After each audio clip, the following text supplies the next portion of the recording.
Social justice lawyers work to address inequality, disadvantage, discrimination, marginalisation and oppression. It's not easy, but it's essential. My name is Maria Fletcher and I'm Professor of European Law at the University of Glasgow. I'm also the co-director of the Glasgow Open Justice Centre, which I'll say a bit more about later. In this short lecture, I'm going to introduce the concept of social justice lawyering, and where better to begin than a dictionary definition. The Oxford English Dictionary says social justice is justice in terms of the distribution of wealth, opportunities and privileges within a society. But for a little more detail, the United Nations describes social justice as an underlying principle for peace and prosperous coexistence within and among nations. It means equality of rights for all peoples and possibility for human beings, without discrimination, to benefit from economic and social progress. We can also find definitions in the work of famous political thinkers like John Rawls, who described social justice as comprising two principles. First, that every person has an equal right to basic liberties. And second, that society should find ways to reduce inequality in favour of the most disadvantaged. This might be good because it creates less of a gap between the rich and the poor, like when states have social security measures as a safety net, or provide a system of legal aid to ensure that even the poorest can afford access to legal representation. But can a fair distribution of resources result in justice? Some people are critical of John Rawls's theory of distributive justice because it fails to account adequately for historical and systemic injustice, especially those linked to race and colonialism, such as movements for reparations or restorative justice. So the definition is contested, but we get the basic features. For certain, as society evolves, so do the challenges we face. The question then becomes, can law be used as a tool to achieve social justice? Social justice movements rely on legal professionals to challenge systemic inequality and protect our rights. Lawyers play a critical part in addressing concerns in areas such as racial injustice, gender inequality, LGBTQ+ and disability rights, employment, healthcare, criminal justice, and the environment.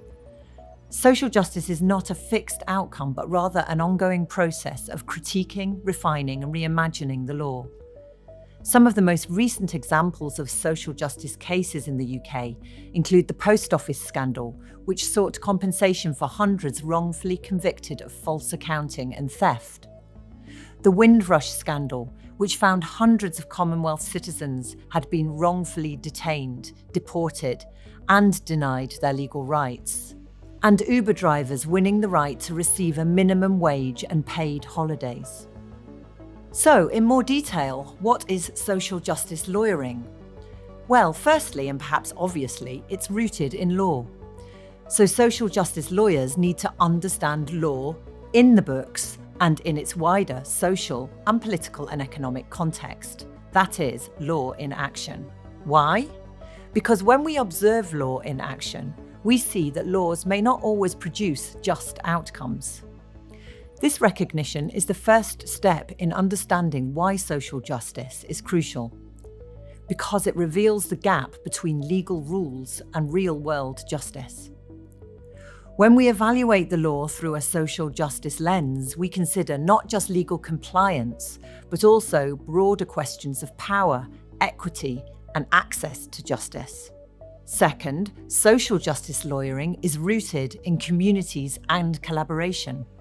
Social justice lawyers act on the understanding that most effective and lasting social change occurs when directly impacted communities are at the forefront of the struggle, and that they as lawyers can play a critical role in supporting communities and grassroots organisations to challenge unequal power structures by working collaboratively to address systemic human rights abuses.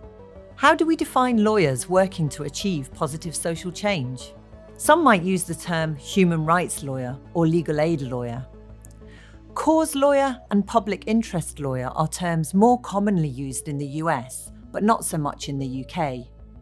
And community lawyering is gathering more attention in the UK as a subset of cause lawyering. As the name suggests, this is an approach to the practice of law and advocacy that centres on building and sustaining relationships with clients over time, in context and as part of and in conjunction with communities. And finally, the term progressive lawyer has been coined by my colleague here at Glasgow, Professor Jackie Kingan. So let's now turn to one of the key skills of a social justice lawyer, critiquing the law.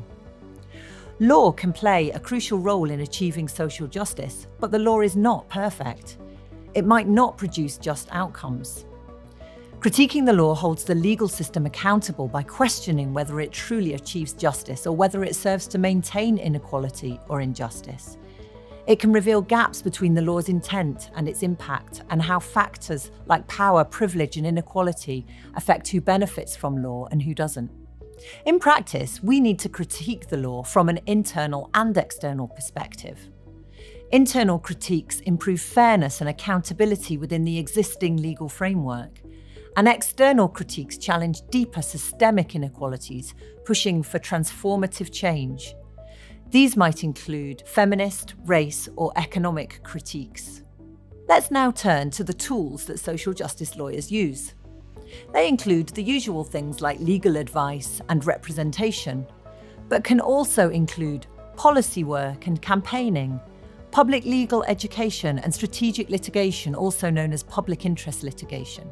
Strategic litigation is casework that looks beyond securing a result for an individual client and is aimed at changing wider law, policies or practices by representing, for example, a group of victims. Organisations might choose to become involved in strategic litigation, either by directly representing a client or groups of clients, taking a case in their own right, or by intervening in a case as a third party to proceedings.